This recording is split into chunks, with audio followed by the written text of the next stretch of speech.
Good afternoon, Ed. How are you doing today, my friend? Hey, Nathan. I'm doing well. Can't complain. How about yourself? No, it's a solid day. I had last week off from the fiat mine, so just back here working away, trying to catch up on emails and things, but very happy to grab a coffee and step aside and hang out with you guys for a bit. Yeah, same. Always look forward to these spaces. It's a bittersweet feeling, though, I imagine, having to get back into the swing of the fiat jobs. Mostly better. Yeah. Every time I take especially a whole week like that, yeah, it's rough. We got Mechanic in here now. Hey, Mechanic, how's it going? Hey, can you hear me all right? Yeah, we got you good. Yeah, I can hear you. All right, cool. Thank you so much for coming and hanging out with us today. I really appreciate it. I've been looking forward to this. While we're letting some people kind of file into the room, I was actually kind of curious. I don't know your Bitcoin origin story. I think you first came on my radar with Ocean. Yeah, I've been around for a long time, actually. Where to even begin with that? I've been around since around 2011, and I got into it because of Occupy Wall Street. It was presented there as like don't complain about the banks, just root around them. And it was genius, and I was into it. So that was it. That was pretty much it. There's a lot more to it than that, but that's sort of a good way to start. No, fair enough. Were you coming at it then from were you already kind of in the libertarian camp and kind of already sympathetic to these ideals, or was Bitcoin kind of that awakening as well? I was a kid and I was in Britain. Libertarianism wasn't even a word I'd even heard yet. So I had no idea about any of that. I just knew that the economy was rigged. I'd still to this day say I don't really subscribe to any particular ideology. When it comes to, libertarianism, Austrian economics, whatever, I think they just always have holes, and I hate being that guy that's saying that wasn't real ideology. So whether that's socialism or libertarianism or capitalism or whatever, it drives me nuts. So I don't really subscribe to one. I say my political opinion is Bitcoin, because that's about as good as I think you can really come up with. That's awesome. So for those that are kind of, I would say for those that are kind of new and maybe not familiar, could you give me a quick or even a long rundown of Ocean Mining and what you guys are trying to accomplish there? So, long story short, well, this won't be particularly short, but it'll be as short as I can manage. So, there's a thing called mining. This is the process by which we provide a high proof of work requirement, or require a high proof of work requirement to add data to Bitcoin or to change and rewrite history. The Byzantine general's problem remains unsolved. All Satoshi did was make it so that if you want to rewrite history, it's going to cost you a lot of money and it's pretty pointless, so don't bother. This was a solution that Bitcoin is, cryptographers thought wasn't a serious solution, but it actually works great because no one is rewriting history because they'd rather work on top of the established history and get paid to do it. So, the proof of work requirement to doing that, is unfakeable because it consumes energy. Energy is the fundamental currency that this is all kind of a derivative of. And, but there's a lot that goes into mining Bitcoin. There's a lot of guesswork that happens in the middle of the process, which is what typically most people call mining. But there's actually a lot else that goes into it. And Bitcoin miners are the people that decide what goes in the blockchain, and they're the people that get control of what comes out of it. And those two things became utterly centralized lately, to the point where Bitcoin isn't credibly censorship resistant anymore. It's just pools aren't censoring it, but they are in a position where they can because there's so few of them. And no matter how much you decentralize hash rate, it doesn't really matter if it's all getting through the same funnel of tiny group of people that can do all of the transaction selection. So we decided it's time to make a pool that allows the miners to create templates and allows the miners to take custody of coins that come out of the blockchain. And then the pool does a lot less. So in that scenario, you can have the same kind of centralization, but you're only centralizing something very, very unimportant, which is someone figuring out what the correct reward split is supposed to be. And provided they do it transparently and honestly, there's very little risk to the system overall. So very long story short, we're trying to decentralize template construction, which is the process of miners choosing what goes in the chain. And we're trying to decentralize payouts from what comes out of the chain. Those are the two things we're trying to do. And in addition to that, we want to do everything transparently, and permissionlessly as well. So the top two mining pools there are at the moment, which account for over 50% of the hash rate, require full KYC. And being a big pool, it provides a big advantage. It shouldn't be that way, but it is. So basically to mine Bitcoin and have the most, in theory, the best experience means government identification. And if you think that has anything to do with how, this thing's supposed to be working, then I gotta, you gotta take a look at where this thing came from. This is a cypherpunk movement. It's not about needing a passport or a driver's license to participate. If that's happening, then we've gone wrong and we need to fix stuff pretty quick. It seems like things at Ocean have been slowly but surely kind of, growing and improving. I saw the other day that you guys are up to 2 exahashes now. I'm curious if, correct me if I'm wrong, but it's still at the point where you're offering 3 template options. Is that what's going on? It's 4 now. It's 4 now? And out of curiosity, what are you seeing from the marketplace? Where are most people pointing their hash at? Most people pointed to the default template, and that's probably a good idea. There are a few reasons for why you'd select the other ones. Someone finally found a block that used one of the other templates recently, which was fun, kind of a symbolic victory, even though the practical reason for it to exist has kind of disappeared, because basically it's the same as the default template, but it allows more arbitrary data.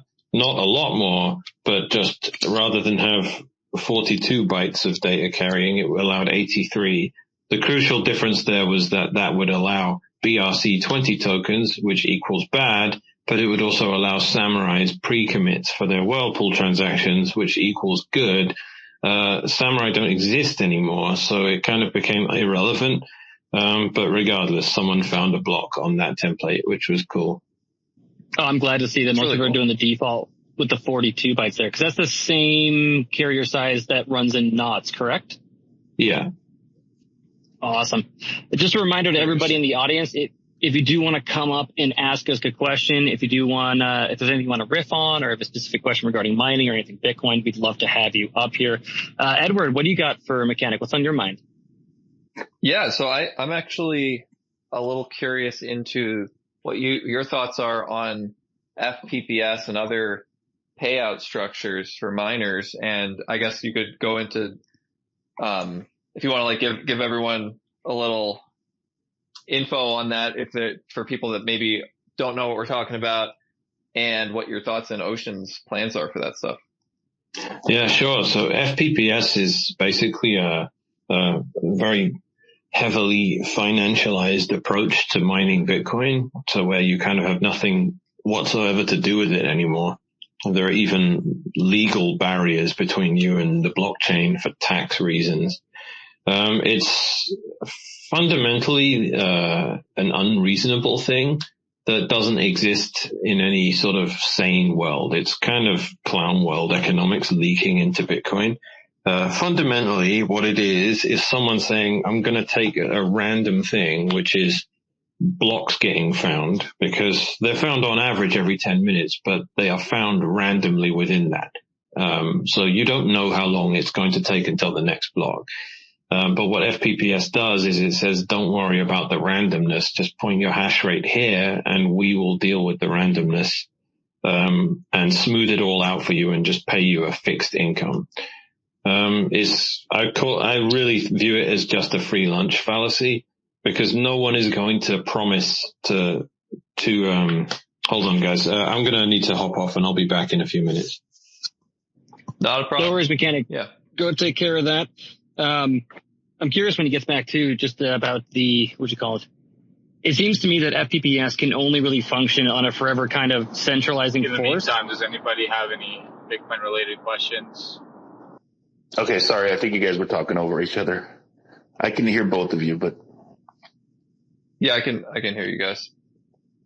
Angel, I'm not sure if you can hear me, but I'll echo his sentiment. If anybody has any questions, do please come up and hang out. Pat, I'm curious on your thoughts on ocean mining and template centralization and maybe even running Bitcoin knots.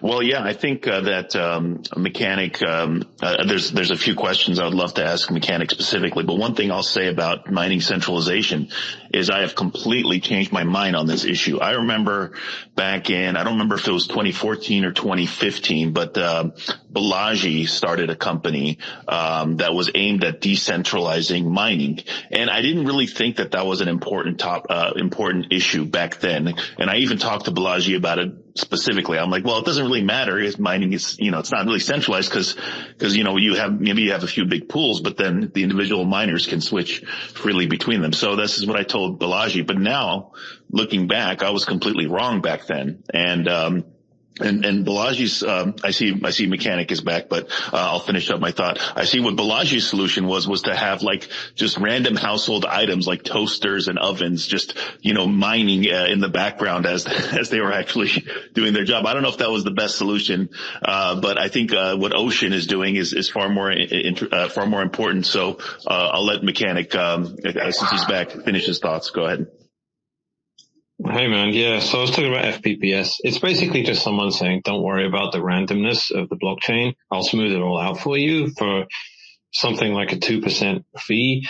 But they tend to not, if your intuition would lead you to believe that whatever that pool brought in from the blockchain, subtract 2% from it, and that's your split.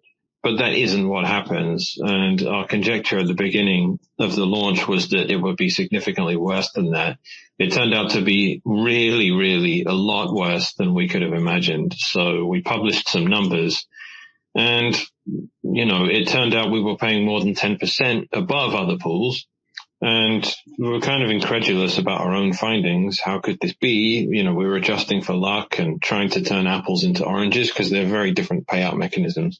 But the intuition for why we pay out so much more than FPPS is pretty intuitive. It's just, if you get rid of middlemen between the miner and the blockchain, you get a bigger split of what comes out of it, which is, a pretty reasonable thing to assert. And there's been a few people that have accused us of lying or cooking the books or whatever. But the ironic thing about it is our data is all public.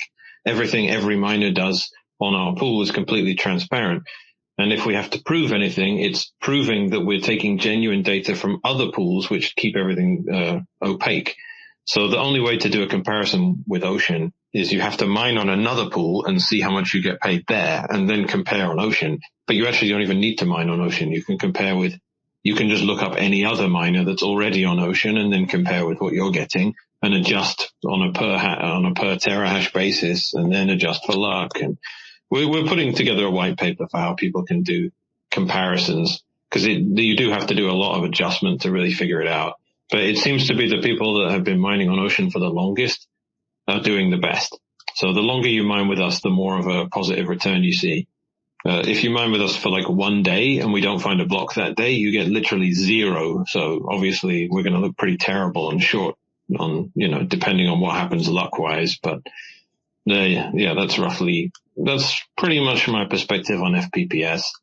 It's kind of a crazy dying model. I don't expect it to be around I think by 2025 it'll mostly be gone.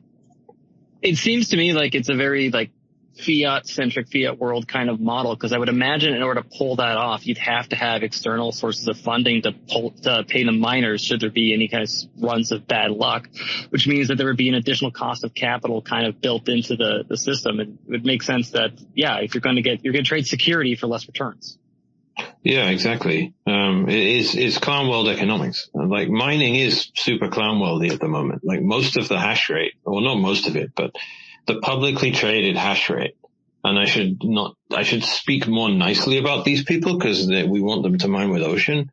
But, that said, so many of them are just below water. They're just mining at a loss. Like it would make way more sense for them not to have spent, tens of millions of dollars on equipment and facilities and then mine and, spend, a collective $500,000 per Bitcoin essentially when they could have just bought Bitcoin for 60,000 or the eternal 58K or whatever. Like it's, Riot and, Mara came out with their quarterly reports and between them, they were like $400 million in the red over the last quarter. But they carry on mining, and unfortunately that just means the network difficulty has to reflect the fact that you have huge economically irrational miners out there. So it just makes it, everyone has to agree to this suicide pact of mining at a loss. And miners mining at a loss is not part of Bitcoin's game theory at all. It's supposed to hold tight that people mine because they make money doing it. And if they stop making money, they turn off and then the network difficulty drops. And it's supposed to just encourage efficiency and economic mentalities and, competition and bring all that good stuff back into the world. But instead, it's just clown world investors that don't know anything about Bitcoin throwing money at mining companies that are completely underwater. And as long as they can keep spinning up these narratives, they can keep getting fresh investment and in some cases even going bankrupt in a cynical way, like to end up with, tens of thousands of high level hardware for mining with, even though you just went bankrupt. So like I saw that with one company I won't name, but going bankrupt tactically can be a pretty clever thing to do. Pat, I know you have some questions for Mechanic. Do you want to go ahead and ask? Yeah, I mean, he kind of answered the question regarding that FPPS being a dying model. But one thing that Mechanic had said before that is that FPPS becomes less and less sustainable of a model as the block reward subsidy goes down and down. And then there was one other thing, the F2 pool, I think it was a year ago, 2 years ago, they gave back a mistaken mining fee of 50 Bitcoins. And the main narrative is, oh, they're good guys because, this 50 Bitcoins was a mistake, so they gave it back. The more cynical, take on it would be, well, they had to give it back because it would screw up all the FPPS pools and all the models, and it would basically bring down FPPS. I wonder if Mechanic has a thought on that issue on F2 pool. The thing is, I mean, it's kind of a cartel, right? FPPS isn't just based on the average of your own blocks as a pool. It's based on all blocks found. So when F2 pool mine a transaction it was 19 Bitcoins, by the way. When they mine a transaction that pays 19 Bitcoin transaction fee by mistake, that raises the overall hash price that is expected to be paid for by all FPPS pools. And obviously none of the other pools share in receiving that 19 Bitcoins. So they're just paying money that they're never going to get. If they're honest, which they're not really. They do reserve the right, like formally, to exclude the top 3 and bottom 3 blocks from their, rolling window of 144 blocks, which is a 24-hour period. But I remember the more significant one was when Antpool mined an 83 Bitcoin transaction fee. That was insane. And I remember Foundry saying they did pay out based on a calculation that included that block. And Foundry didn't find that block, right? So that's just another 83 Bitcoins. That's a lot of subsidy to make up that, right? So yeah, I mean, it's just kind of nuts. I got a couple questions, and full disclosure, the mining portion of Bitcoin is probably a weak area for me. So if you answered this earlier, I apologize for the redundancy. But you mentioned that some miners are operating at like a $400 million loss and they're keeping their operation going. One, so it's kind of a 3-part question, but one, how are they able to stay in business with those operating losses? 2, if they're at an operating loss, could they just join a mining pool that is one of those top 2 you were mentioning earlier, so they're more likely to get a cut based on a percentage of their hash rate, if that's how it works? And then 3, is there any risk if, say, government entities want to fund certain miners and say, hey, we'll subsidize you, whatever your loss is, I want you to keep running, and we're going to keep paying you out your losses so that you kind of don't suffer this Darwinistic,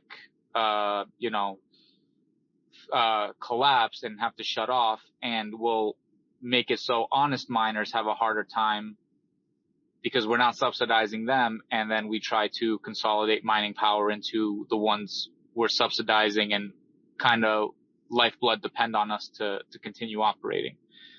So I know that was a mouthful, but these are some things that popped into my head, and again, I'm not really super knowledgeable in this particular area. Yeah, I'm not super sure. Like, I mean, mining with the top 2 pools is typically what those kind of companies do. They don't really have any interest in, variance, which is what comes with mining with a small pool like Ocean that has the payout model we do. But I mean, artificially keeping the difficulty higher, like, yeah, that's kind of a good thing to have thought about. I must say I haven't really considered it, but it's certainly part of, an analysis we must make about the overall health of the network. Is that what you're actually alluding to there? Yeah, like if let's say I'm kind of hell-bent on destroying Bitcoin, right? And I have a money printer. Okay, well, here are some miners that otherwise would have to shut down, but I tell them, hey, you get to keep any of the Bitcoin that you mine, but if you're operating at a loss and you're burning more energy than profits in Bitcoin, if you're below 0, we will give you the dollars you need to continue your operating. That pushes the difficulty artificially high, which could shut down miners that otherwise would have been profitable. And then once the hash rate drops to a certain point, or you're subsidizing these X5 miners, now they only survive because of you. You destroy the competition that's trying to operate fairly. And now mining depends on the 5 or 6 miners that you're subsidizing. And now you have it. You have it exactly right. Like, if you're going to pay people to mine and their source of income is something that has nothing to do with what the blockchain does, yeah, that undermines Bitcoin pretty effectively and pretty quickly. Because you need miners to actually be somewhat interested in what goes on in Bitcoin. So at the moment, the kind of people that would mine at a loss because they couldn't care less about the blockchain and what comes out of it because it has nothing to do with them, they're just getting paid a regular income that might as well be fiat. Then, yeah, things like censorship that's supposed to make everyone move from one pool to another should it ever happen, they wouldn't even care about it, and they'd probably think it would be good. It would probably make their stock price go up. Like, they're not cypherpunks, right? And as you say, the fact that they're mining raises the difficulty and means that the kind of miner that would care about that stuff is really just going to have to mine at a loss. They don't have access to the same kind of cushy tax setups where they get paid to not really mine properly. So, yeah, it's basically, as you would describe it, that is the current situation. Awesome. Thank you for that, Vangel. Thank you, Mechanic. Mechanic, I'm kind of curious. I know that Ocean has recently integrated Lightning payouts as well, too. Is that fully operational, or where is that at? The reason I'm thinking about it, bringing it up, is because even I run an old S9 in my garage in the winter, and I got a BitX and Nerd Miner on the way. And that seems like a fantastic option for pointing these small terahash devices at Ocean Pool. Yeah, it is. Lightning works. It's Lightning, so I say that tentatively. Things fail all the time, and there's interoperability issues between CLN and various other implementations, but it works. I think we're running around 80% success when we try and make the payouts. And that's expected. Like, some people just don't have the right inbound liquidity, so we literally just can't pay them. Other times it's transient network issues. Everyone's using Tor, which barely works. It's it's not like an on-chain payment where if you have a Bitcoin address and I pay it and I pay the right fee, it's definitely getting in the chain. Like that's, it's not like that. Lightning is difficult, but it's also for small payments. So no one is getting that bent out of shape if there's an issue. And kind of further elaborating that, I'm kind of curious your thoughts on, say, like the BitX and the little pleb mining and the home mining setups. I love the BitX. I don't like the nerd miner. They're just really annoying. Like, they're really annoying for a pool because they can't do anything. They're not, it's not like someone found a block with a BitX, right? That was astronomically unlikely, but it was at least possible. That's like lottery winning. People do win the lottery. A nerd miner is like, it's some other level of impossibility. It's literally, I think it's practically in this universe, no nerd miner is ever going to find a block. At network difficulty 1, it would take it 17 hours to solve. It would take it 17 hours to solve a block at network difficulty 1, if that makes sense. So it can't ever submit a share. Like it's not that it can't, like if you mine with a nerd miner for 4,000 years, you manage to earn 1 sat. You still would have mined 0 sats. Like but they still use up as much resources as like an S21 when they connect to a pool. Like, well, not quite as much, but you still have to connect to them and you still have to provide them work and you still have to validate everything they submit back to the pool. Though, to be fair, they're not really ever able to submit anything. But I should stop complaining because the BitX is great. I really like them. I'm stoked that someone found a block. Scott 9000 is a legend. I really like the guy. And, I'm excited to see the new model, which is over a terahash, which is coming out pretty soon. Very interesting. Yeah, I didn't know that about the nerd miner, but to be fair, I just run my own S9 similar to what Nathan does, and I run it in the winter to kind of just heat up the rooms in my living space.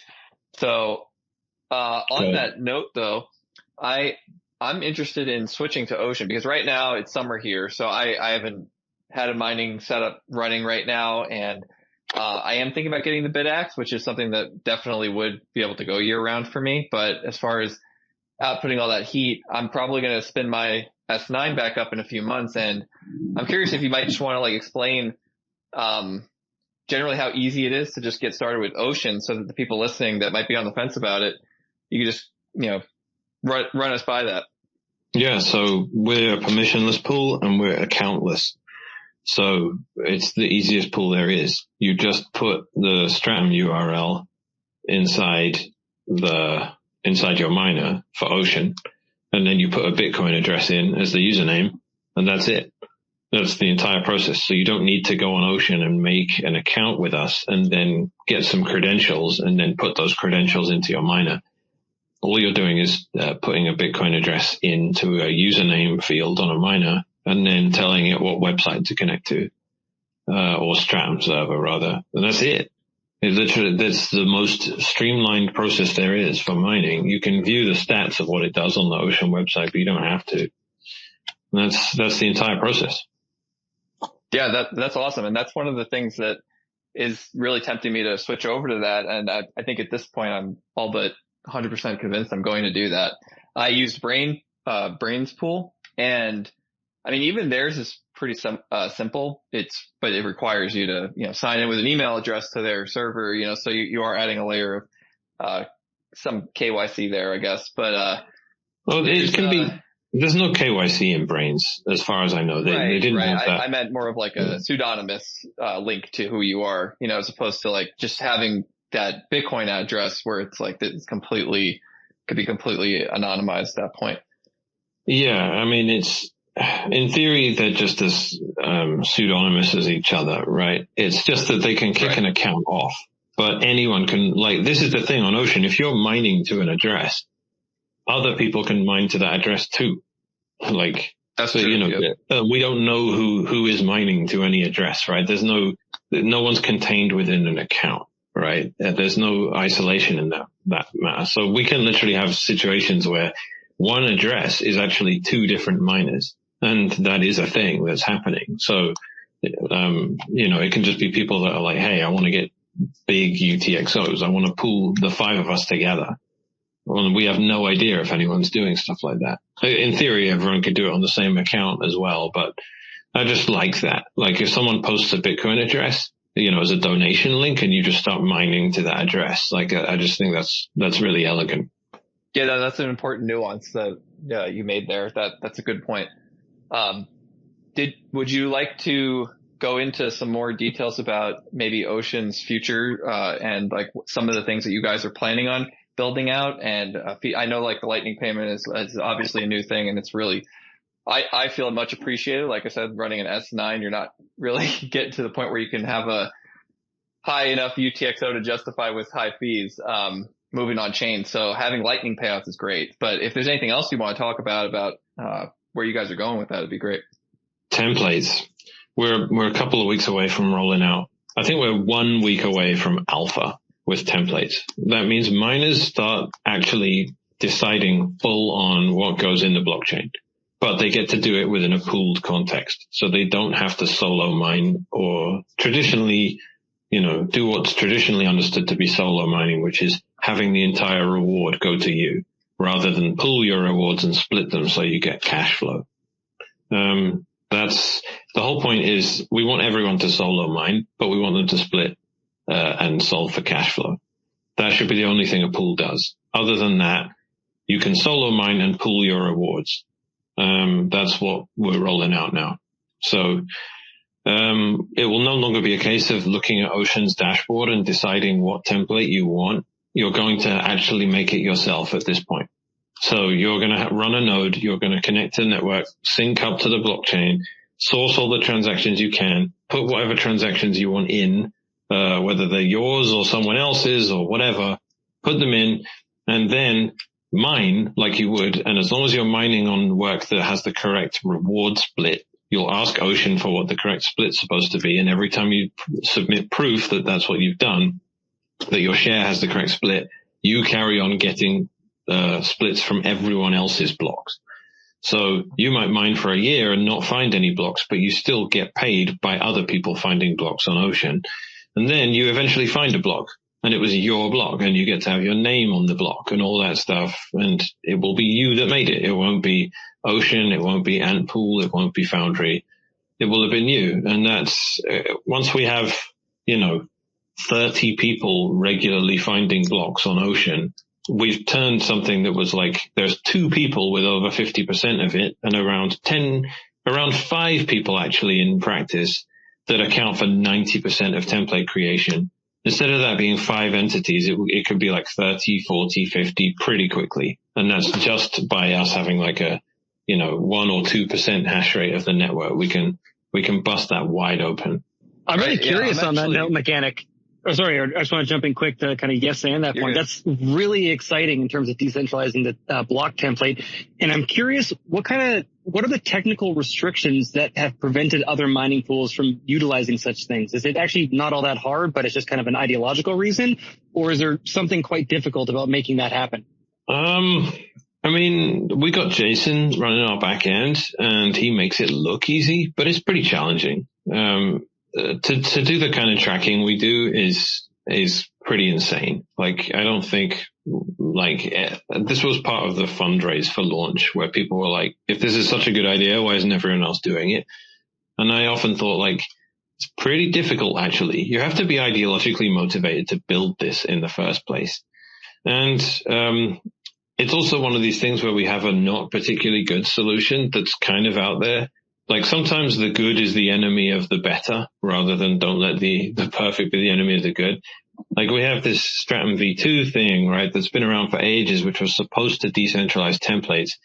It's not really going to do it. It's not as good as a solution as what we have. I don't really want to dunk on it. So, I'll just say that Stratum V2 kind of was really just about something else, which was about encrypting communications between pools and miners, which is undeniably a good thing and necessary and just still taking forever to really get any adoption.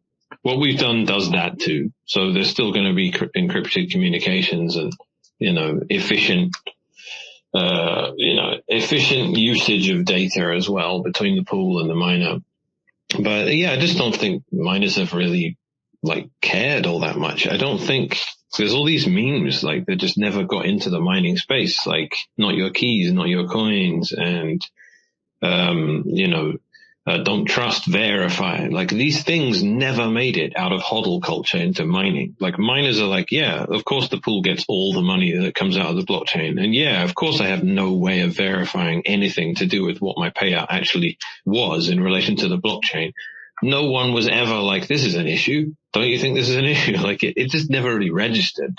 So someone had to come along and say, yeah, this is a problem. So that's what we did.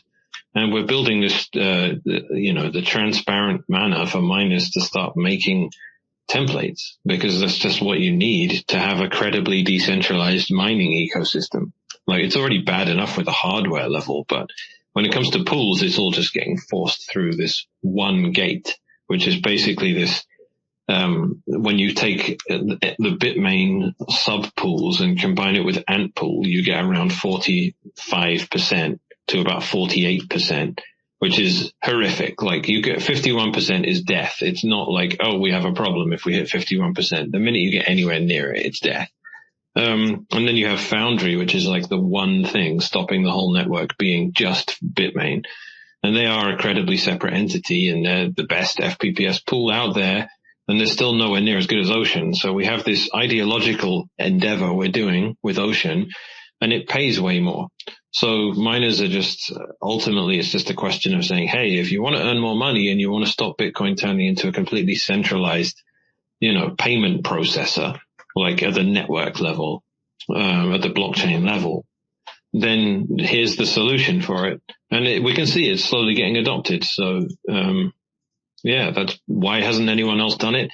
I don't think it's a technical issue. I think it's been a question of priorities. Miners haven't really been bothered about this stuff. They haven't really cared, but they've been losing a lot of money as a result, and Bitcoin's become really centralized as a result. So I think it's just that. No, that makes sense.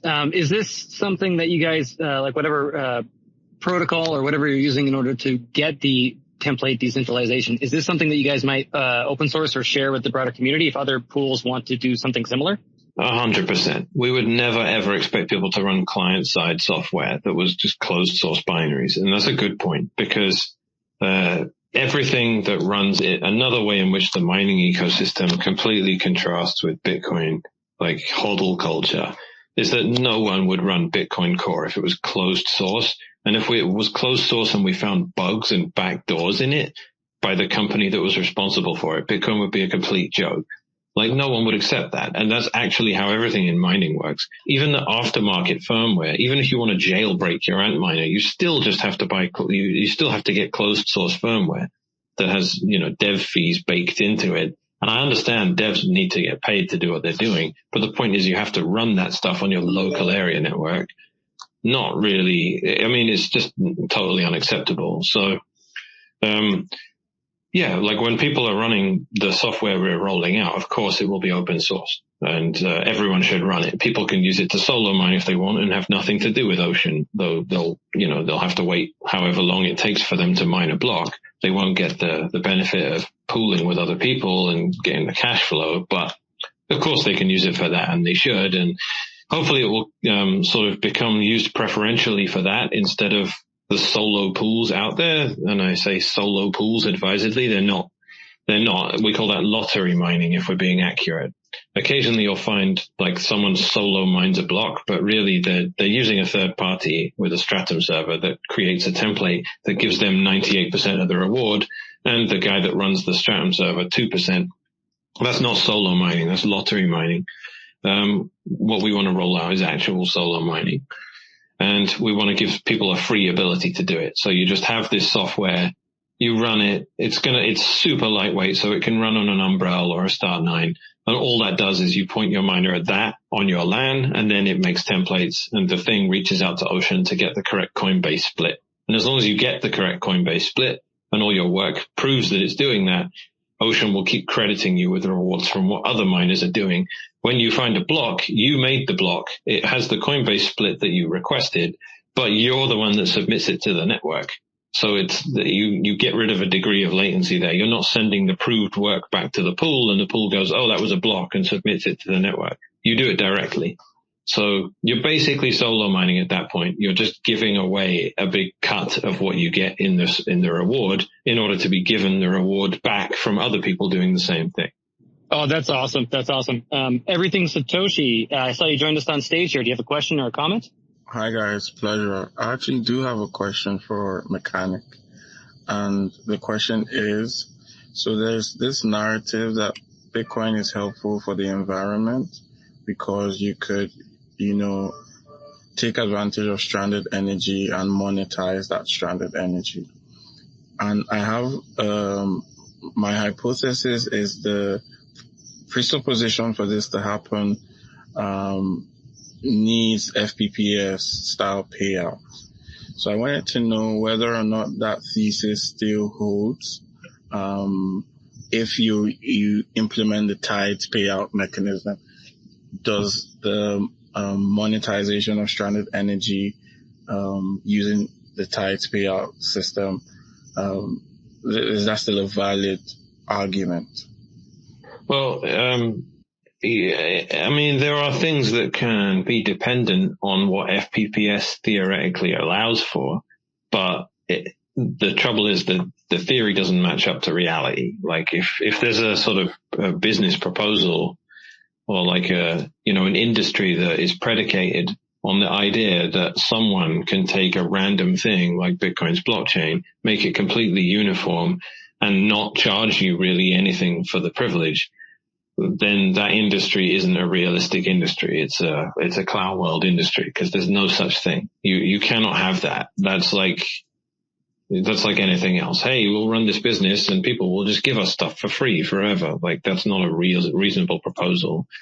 So the reality of how FPPS works, meaning that the miner pays a massive invisible commission for the benefit of having all the randomness ironed out, that just becomes an option for them. So if you want to monetize stranded energy and say, we're going to bring in X amount per month and we can guarantee it, someone else can come along and say, all right, we're going to bring in more than that actually because we're taking on the randomness of the blockchain again.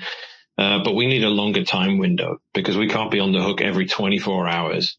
And most of the time, energy development, most people that are paying power bills, as far as I know, do it on a rolling monthly basis. Some pay on a 24-hour basis. Ocean is pretty unrealistic for anyone that needs to pay an energy bill every 24 hours. But yeah, long story short, I don't think it undermines the stranded energy bootstrapping problem. I don't think you need FPPS for that to be a thing. And if you do, I think that's based on a misunderstanding of what FPPS actually provides for. It's not Ocean style payouts without the variance. It's an insurance product that says, don't worry about if there's no blocks found, the pool will pay you no matter what. And if anyone is going to put themselves on the hook, not for an infinite amount of, this is not an infinite amount of dollars we're talking about. It's an infinite amount of Bitcoin. Like no one is going to do that. Like anyone that's promising you to pay you Bitcoin from blocks that haven't been found is going to need a massive cut in order to promise that because you can't print more Bitcoins. Like that's the end of it. Like if I'm on the hook to pay you a 20% split of the last 48 hours of blocks that we should have found, but we didn't find, I'm eventually just going to go bankrupt unless I keep an ever increasing stash. And that doesn't work. Like eventually either the pool has to take so much, and they're in a position to be able to do it. Like we know they're doing it. Otherwise Ocean's numbers wouldn't have looked very good. And the fact that they looked great despite us finding less blocks than we thought and all that. I don't know. I'm rambling here. I just think ultimately no one is just going to no one is going to insure you against the randomness of the blockchain and only charge a 2% fee. They might say that's what they're doing, but if you run the numbers, you're going to get a lot less than what you'd expected. Can I jump in here? I think it was Edward. Oh, sorry. Everything. Go ahead. You weren't finished. Go ahead. Thank you. I wanted to say, about 30 minutes back, you did say something that, triggered me to actually come up. And so the question is, from the lens of Ocean's value prop being decentralized in template generation, What would you say the difference is from Ocean's lens compared to the SRI lens? Because from what I heard from you, it seems there is a difference looking at these two lenses. What would you say the differences are, and who would you say is quicker at getting us that value prop, or much more realistically in that way? I don't know if the question does make sense, Mechanic, but yeah. You're talking about comparing SRI with what we're doing for templates? Yes. Yeah. So I think I already touched on it. SRI was, in my opinion, SV2 anyway, was just about encrypting comms between the pool and the miner, which is a no-brainer. And SV1 only, it did it all in plain text, and it did it inefficiently as well with, what was it? It wouldn't use binary, right? You would do it all in Java, in JSON. So it was clunky and slow and plain text and all that. And it was a no-brainer to fix it with SV2. And then, it just felt like there was a tack-on idea of oh, wait a minute, we can also get it so that miners can have some control over templates too. That would be awesome. But it was kind of an afterthought, and that's kind of reflected in the way it's designed. So I don't think what we're doing is strictly competing with that. Even though we came at it from the opposite angle, which is we need to decentralize template construction. Oh, and we'll add an encryption, protocol between the miner and the pool anyway, because why not?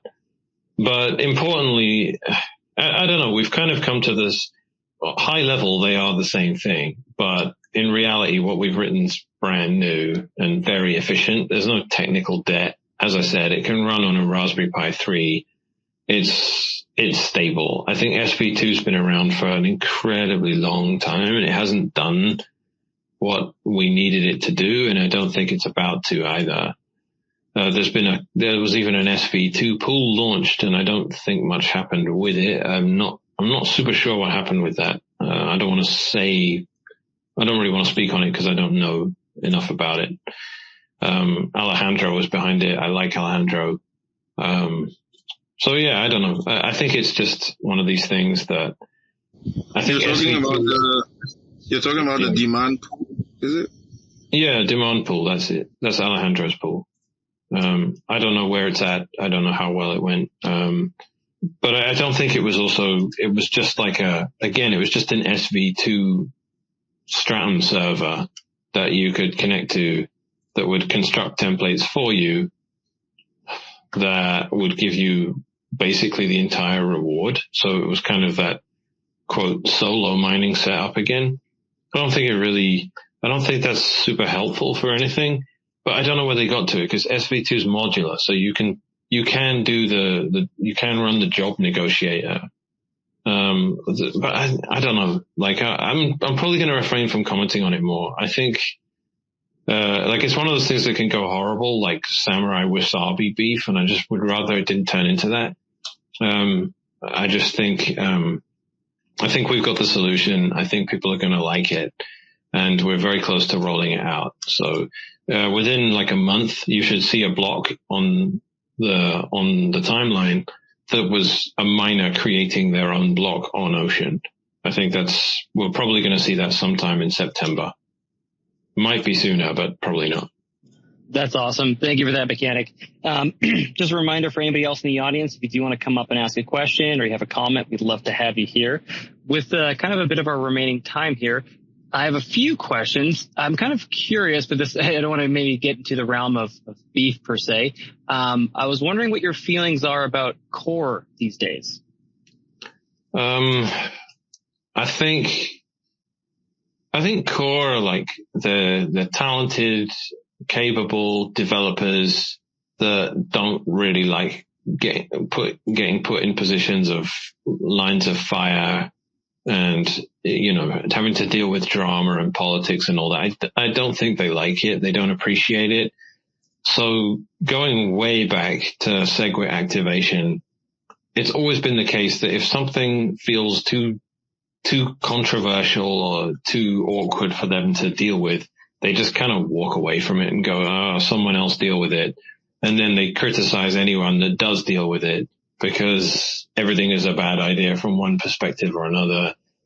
So back in SegWit activation, it was like, we have this upgrade, the entire network wants it. Actually, some people don't want it, and they're insisting on using SegWit as a political football, because they want to scale through some means other than Lightning. They want big blocks, and therefore they won't give us SegWit. And then SegWit was bastardized to have a block size increase in it, which still wasn't enough to get them on board. And then we realized it was about covert ASIC boost.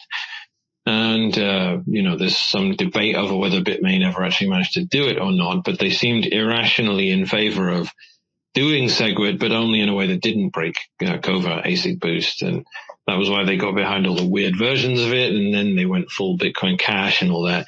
But where were Core in all this? They were just saying SegWit's going to time out. It won't activate. And in a year and a half, we'll have no SegWit. Who cares? And we're not doing anything about it. And then we were, a parallel client was released that was a fork of Bitcoin Core that actually forced the activation of SegWit, and it worked, and we got SegWit, and we carried Core kicking and screaming the whole time, saying, you can't run rogue clients like this. It's a bad idea, and it will steal all your money and all that. And then around Taproot, a similar thing started to happen. There was loads of bike shedding. No one could agree on how to do it. And the only consensus Core could come to was something that was explicitly against the desire of the wider community, which was, why are we using BIP9 again? Why are we, going with lot false? We shouldn't be doing these things, but they did anyway, even though no one wanted it. I remember Francis Pouliot saying, I couldn't care less about Taproot. I will die for lot true and BIP8. You cannot run an activation proposal that puts the miners in charge of whether or not the upgrade happens. The only thing miners are supposed to do is coordinate an already agreed upon upgrade. You can't say, hey, miners, would you mind if we have this upgrade? Because that's not an appropriate position to put an employee of the network. They're not in charge of what the rules of it are. They're supposed to comply with its rules in order to be rewarded Bitcoin. They're not supposed to decide what the rules are. This is completely fucked for Bitcoin when you get in that circumstance. So similar circumstance basically arose after, around February 2023, we realized people are getting around the data carrier size limit. This variable is being made a mockery of. Every single block is full of absolute garbage that is that contains amounts of data that were never possible before, because we had this data carrier size limit of 83, or, if you're using knots, 42, but it's not 2 megabytes, right? It was supposed to be tens of bytes, not millions of bytes. And, they got around it. And so we said, okay, there's a bug with the spam filters. We need to fix them. And then it got ideological and everyone said, that's censorship. We shouldn't be doing that in Bitcoin. And we're saying all we're doing is making the, quote, censorship we've been doing forever actually work again, because if you're running a Bitcoin node, turns out you've been censoring arbitrary data for years, because the whole point is we're supposed to get financial transactions in there, not JPEGs.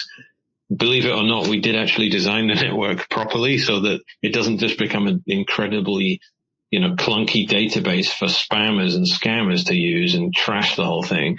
We did have spam filters since the beginning. They're all over the place. They dictate behavior left, right, and center. They broke, and then we tried to fix them, and we were like, what the fuck? No one actually knows what their nodes are doing. And then Core, again, in accordance with the backstory I gave there, were like, this looks controversial, and just started closing all the relevant pull requests and never did anything about it. And now Gloria has proposed her new cluster mempool thing, which ironically requires everyone to essentially collectively run a spam filter in order to get this cohesive vision of what these clumped together transactions actually are. So there's a complete apparent disconnect of, a logical disconnect going on.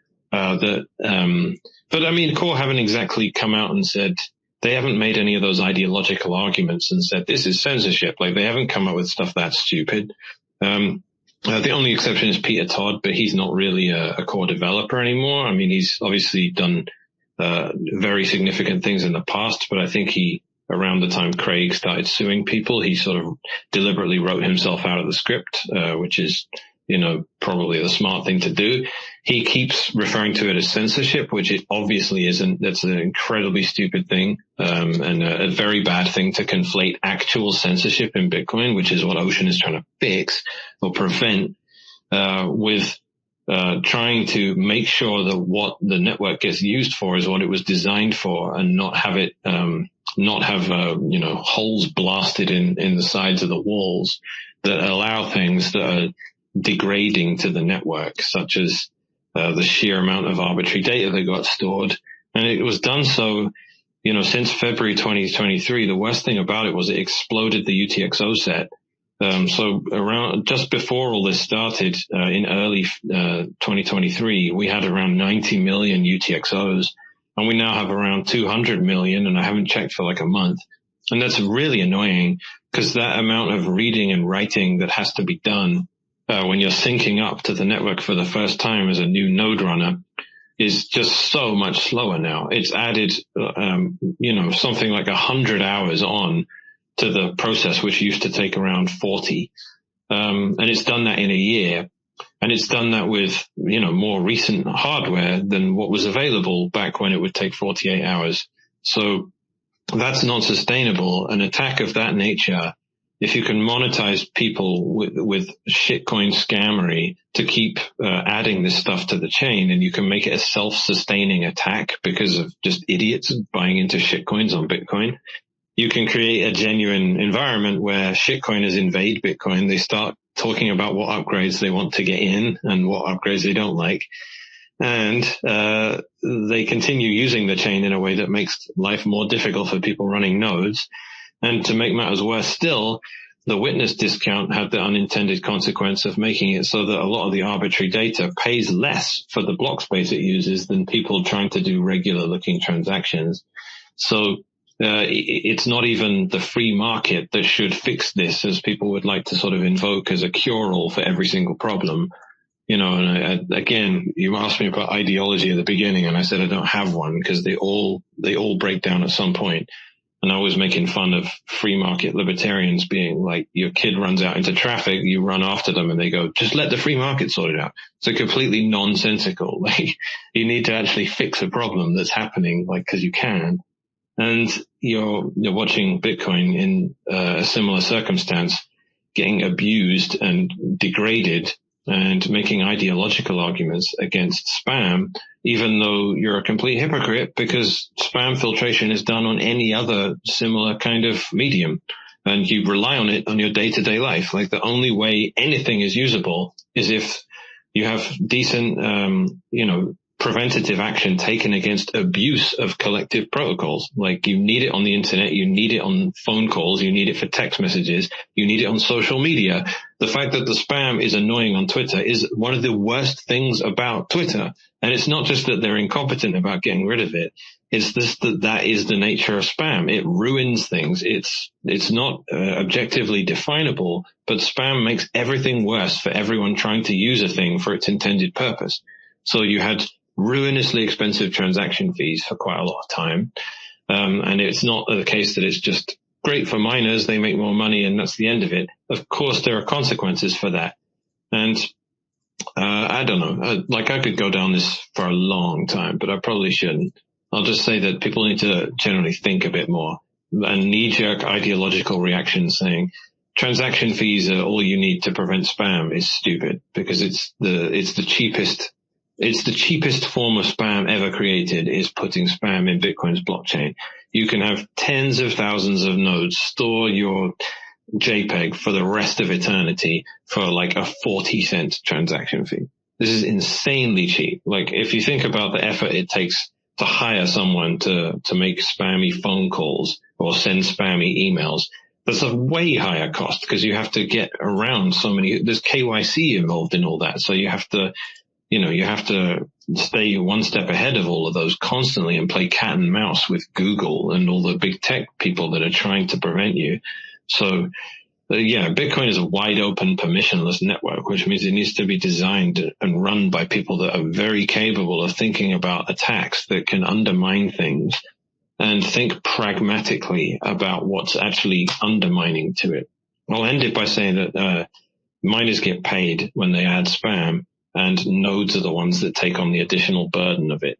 And nodes don't get paid anything anyway. And the only thing that credibly makes Bitcoin better than shitcoins is that we have a lot of nodes, and shitcoins don't, because they never compete on decentralization of enforcement of the rules. They always compete.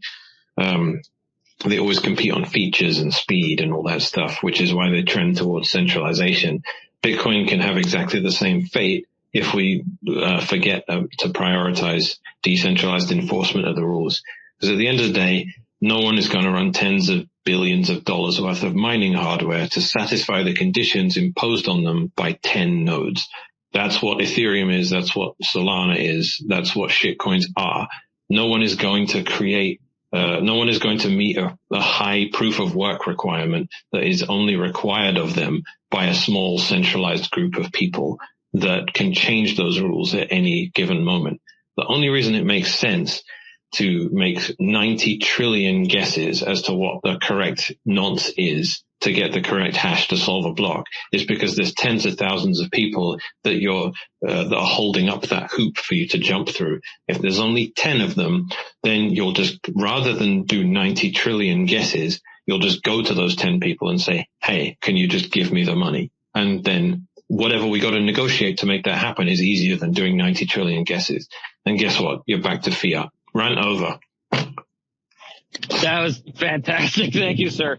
I do want to be respectful of your time and everything, Satoshi. I do see you have your hand up there, but just quickly, Mechanic, besides mining with a pool like Ocean, is there anything else that people can do to try and guard against this spam filling up the blockchain that you recommend? And the reason I mention it as well, too, is that I do fear that this next cycle that the shit coins on Bitcoin is going to be the big thing, and that we're going to have a lot of people without a good understanding of, the battles and stuff that have happened in the past coming into the space that might advocate for such stuff. It's all about nodes. At the end of the day, that's all we have. Decentralized nodes are what makes Bitcoin unique. So run a node. But you asked me about Bitcoin Core. I explained that I'm not particularly impressed. They still remain like 97 or 98% of all the nodes out there. So pretty centralized in that regard. Not that like decentralizing implementations is like magically going to fix anything or doesn't have trade-offs. Like we've seen half the Lightning Network went down at one point because LND uses BTCD instead of Bitcoin Core, and it had like a wrong variable in it somewhere. So, what's his name? BRQ Goo did a funny transaction that was like a 998 of 999 multisig that broke all the BTCD nodes, and LND went down. And that took half the Lightning Network with it. Anyway, I'll stop talking against my own point here. Run a node, run knots, because knots is way better than Bitcoin Core. It's a superset of Bitcoin Core that allows you to tweak variables and make your node do what you want it to do rather than just have to be recompiled with different settings, if you can even figure out how to do that. It's all in the GUI. Luke's updated the GUI. He's updated the website. It doesn't look like this weird medieval Catholic core thing that it used to for the last 10 years or so. Like it looks like super modern and stuff now. Knots is like, this is the year of knots. I think everyone needs to start running Bitcoin knots. And Core, which was always going to become a problem, is now demonstrably just not doing anything about a horrible attack, and that's just not good enough. So that's it. That's my advice. Run knots. Awesome. Thank you, Mechanic. Everything Satoshi, you got a quick question or comment before we wrap things up? Yeah, it was actually to what he touched on. I wanted to ask him his thoughts on the Satoshi client remaining the reference implementation. What viewpoint do you see, or is it relevant to even have that viewpoint of, say, or what's the possibility of having, say, not be the reference implementation? Is that impossible? And is it pointless to want to move what the reference implementation is? I don't know. There is no the reference implementation, actually. I mean, it is what you want it to be. So, I mean, no one's dictating that it is core. It's just something we can intuit by looking at the fact that that's what most people run. But it can become contested. So if we've definitely seen more people run knots, and it was quite surprising to me that Start9 and Umbrella, both, made it so that you could run knots, or at least in the process of doing that. So I don't know. I think we're transitioning away from it, but again, it's like politics. If people start moving towards knots, because knots does something that Core refused to do, Core might have to do that thing. So we'll see how it pans out, but, I think knots is growing. That's about the only real demonstrable thing I can remark on at the moment. Awesome. I think that is a great spot to wrap up the space. Mechanic, I really appreciate you coming on here and just sharing all your knowledge with us. I found a lot of great nuggets of information in everything we talked about. So I just want to say thank you again. Everybody listening, give them a follow and follow us if you want to get tuned into when we do the spaces. We run them every Monday, Wednesday, and Friday at 3 p.m. Eastern time. And we're part of Bitcoin Mentor. So if you want to check out Bitcoin Mentor, you can go to bitcoinmentor.io and email us or book a free quick session with us to see how we can help you with self-custody, running a node, and all that good stuff. Thanks again, Mechanic. If you want to wrap up and say where people can follow you or what you're all about? Yeah, head to ocean.xyz and then you can learn about stuff there. That's, I'm on Twitter. I should pin my Nostr because I'm trying to really just use Nostr now, but, that's it. Yeah. Awesome. Thanks again. Take care, guys. Have a good one. Thank you so much. Have a wonderful afternoon. Take care.